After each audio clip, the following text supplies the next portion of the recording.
Thinking that you are weak is not humility, it's actually arrogance. You are assuming that all this evidence that you've collected in your most limited environment is the complete picture of what you are most capable of doing. You're busy looking at that overstimulating environment or childhood, at that community that had limited beliefs about what is possible for people who look like you. All of those rooms that you are using to form this weak opinion of yourself did not have complete information. And now you are using that limited environment that's using partial information to build a life conclusion. Oprah Winfrey was told that she was incompatible with TV. Jay-Z was rejected by every major label. Steve Jobs was removed from the company that he founded. The conclusions that those rooms created were not accurate about the person. The rooms were wrong, yet the people kept going, and that's the whole entire point of this. That voice that keeps saying that you are not the kind of person that leads, or you're not the kind of person to be successful on social media, or to be a designer, to be whatever it is that you want to do. That voice that is convincing you to see the most limited version of yourself, that is a habit. And it's a conclusion that was reached in a room that also probably didn't understand you. And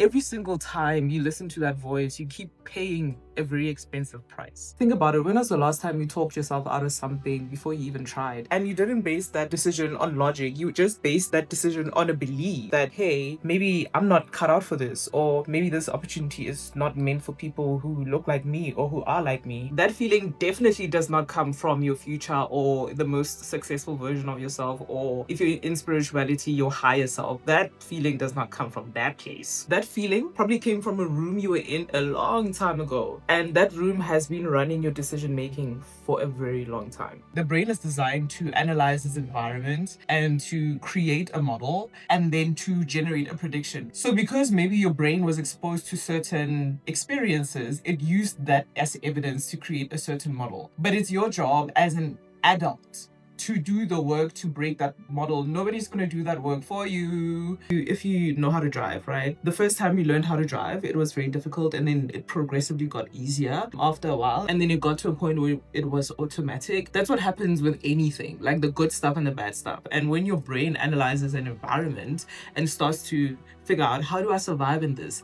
At some point that becomes automatic. So it's your job to notice that automatic stuff and not just rewire, but like replace it with a new way of seeing the world. Because what your brain will do is that once it finds something that it's doing automatically, it does not mind being stuck there for 10 years. It would rather do that than admit that how it's been operating has been based on a lie. So when you have an opportunity, guess what? It's going to use that program and use it as a filter and look at somebody who is more successful than you, and guess what it's going to do? It's going to be like, oh, that person is probably lucky. That is why they're more successful. It's not going to say, hey, this person doing this, I could do this too. No. The thing about this game of life is that you have to be able to figure out what are your strengths and what are your weaknesses. Like when you look at something, you need to figure out, okay, I'm a 2 out of 10 when it comes to this, so I have to put in more effort. But when it comes to this thing, I have a natural talent for it and it comes very easy for me. There are certain things that will require more effort,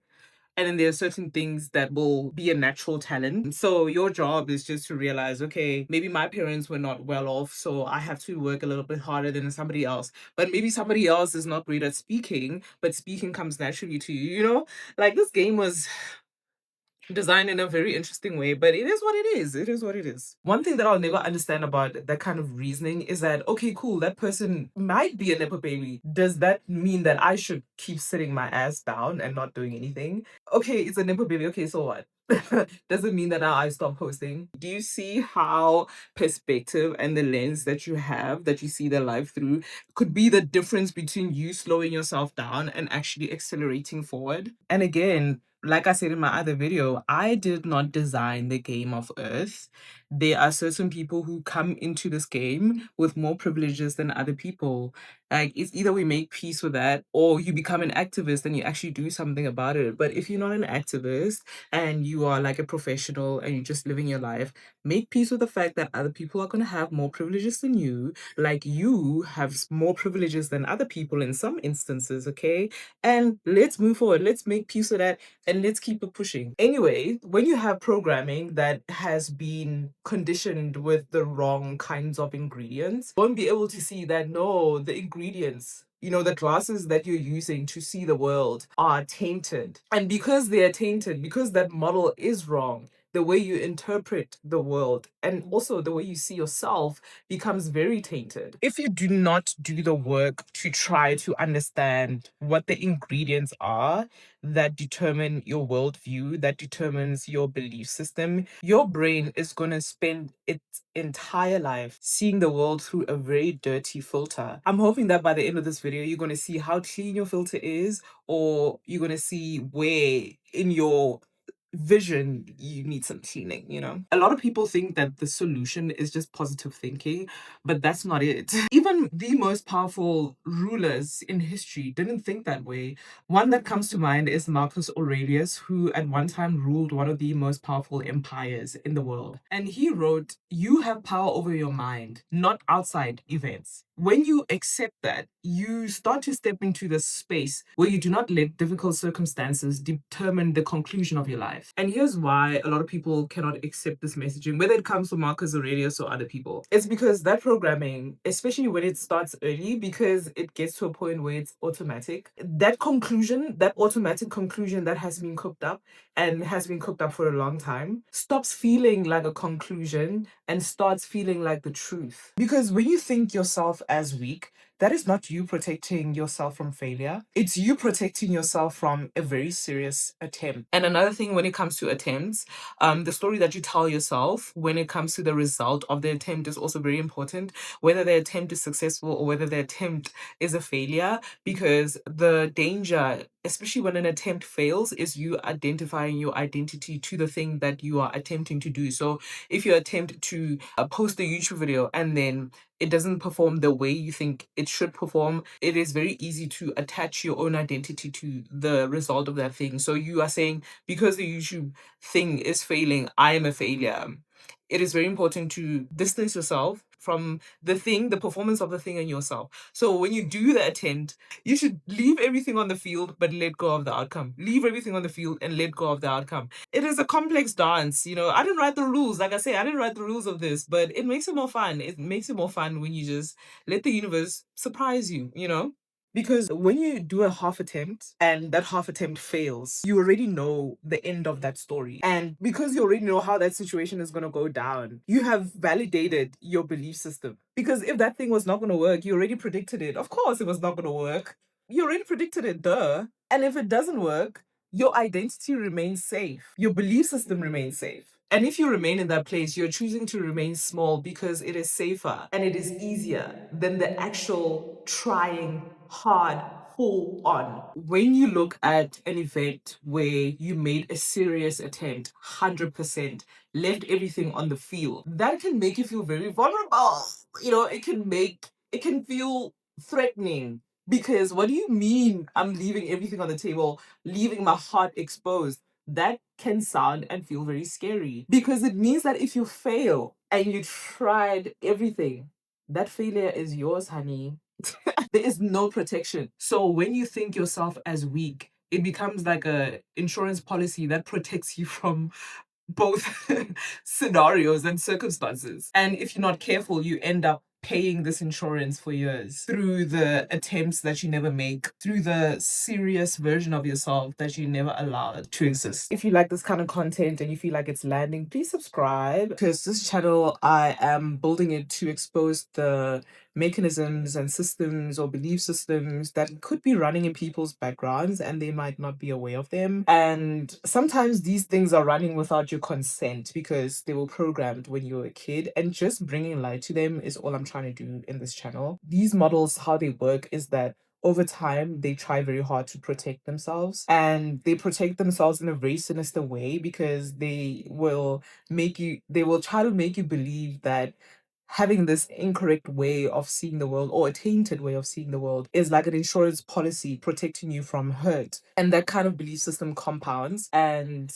yeah, I'm hoping that these videos, would shed some light. Maybe you could see what's going on with you, or maybe you could see what's going on with somebody else. And hopefully, yeah, it makes the world a better place. Think about it as a puzzle. There's so many pieces that are missing that this model is working from. Because when you look at the evidence that this model is working from, when you you look at the fuel that this model is using to operate, it's using fuel that is tainted, and you keep using that operating system that does not update because you've never given yourself permission to taste long enough, right? Long enough. You haven't given yourself permission to taste a different kind of fuel. Because the thing also about changing fuels is that you have to do it long enough. You can't just watch one YouTube video and think that your entire belief system is going to change. Your belief system was set in your mind for 10 years, 14 years, 18 years. So you have to really be realistic about the work that it takes to change your belief system. One YouTube video can definitely create an insight, but it's only action that's going to change, babes. Action that can activate an emotion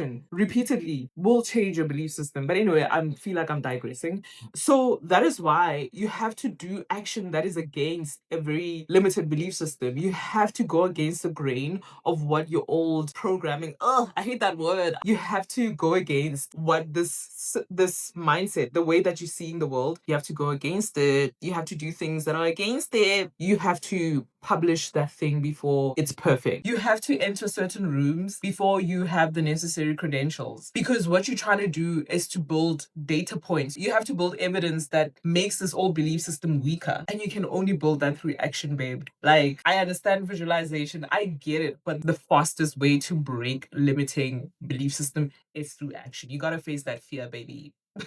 You gotta look that fear in the face and do that thing, honey. It is what it is. And you got to do it a couple of times, not just once. Yeah. How will you know how to break doubt? Then through action. When your old mindset introduces doubt in your brain, the first way you do it is to introduce a new thought, but the most powerful way to shut that doubt down is through action. You got to repeat that action until that old model is starved so much that it cannot hold that old conclusion, that old truth anymore, because now it is living against the weight of what you've actually done. The thing is, every single year that you support this system or this model of thinking that is very limited, there's a version of you that does not get to exist. There's a business that does not get started. There's work that does not get published. There are words that do not get shared. There are rooms that do not get entered. And you need to submit that data, because the truth is, that old belief system that was cooked in a limited environment is not permanent. It can be changed. I'm hoping that you are sensing through this video that you are not the weak one. It's just a model, a belief system that was cooked in an environment that you probably didn't even choose to be in, that provided you with evidence that was available at that time. And in this time in your life, maybe the evidence is a little different, and it is your responsibility to open your eyes and look at the evidence that is around you that can help you to change an old belief system. This whole thing is completely solvable. It's just, it needs effort from you. And one thing I'm not going to do in my videos, I'm not going to sugarcoat anything. It's like going to the gym and saying that you want a flat stomach. You can say a lot of things about other people's bodies being genetically privileged to have a flat stomach, but why should that stop you from pursuing a flat stomach? Why are you using somebody else as an excuse for you to not even try? Like, the voice that says, I am not the person to have a flat stomach, just based on limited environments. If you look, every single body type has a body type that can have a flat stomach. Like, come on. So that is, of course, like an example, but it's really true. When you tell yourself that you are a person who cannot be successful because you come from a township, you are looking at very incorrect data. There's so many successful people that have come from townships. You just need to feed yourself with different data. You've been feeding yourself with data that is inaccurate or that is different, and that is, in my opinion, building a conclusion using incomplete evidence. And when you keep looking at the data that says, I come from a township, and because I come from a township, I cannot be financially successful, if you keep looking through that lens and looking at people who embody that kind of evidence, your brain is going to be like, okay, this is what we're looking at, this is who we are. And it's always going to try to protect its own identity. Guys, the brain's job is to survive. So if you give it information, and that information, you tell it that this is our way of surviving, it is going to help you to do that. And your brain would rather do that than be wrong. So this is not a conversation about weakness. It's a conversation about being in the wrong rooms, having the wrong examples, having the wrong data, and therefore making a very funny conclusion, because now this conclusion is supported with evidence and it's now forming how you see the world. And I'm saying I think it's more fun to have a different lens where you can see that, oh damn, there is Maponya, people who come from a township and manage to be very successful. What have they done that I can emulate today? There's so many examples in history where people come from crazy backgrounds, probably backgrounds worse than yours, and they manage to do something with their lives. Why not be hyper focused on that? Why not be hyper focused on things working out? Damn, like how depressing it is to live a life where you try something and you're like, yeah, that's not gonna work out. Fuck off, bro. Like, you try something, that's not gonna work out. What a sad way to live. So, the best way to have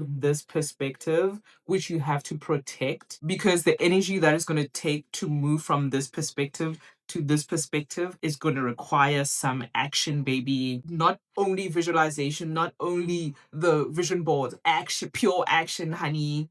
Okay, pure sweat, baby. That you got to do action against this belief system and this prediction and this evidence and this case file. All right, we got to close this case file down, right? But it can all be done with action, my honey, okay? Because at the end of the day, it's about the conclusion that you keep feeding every single day, every single minute, with the way you think, with the way that you act, right? Because the only thing weak here is the conclusion that you form. It is not you.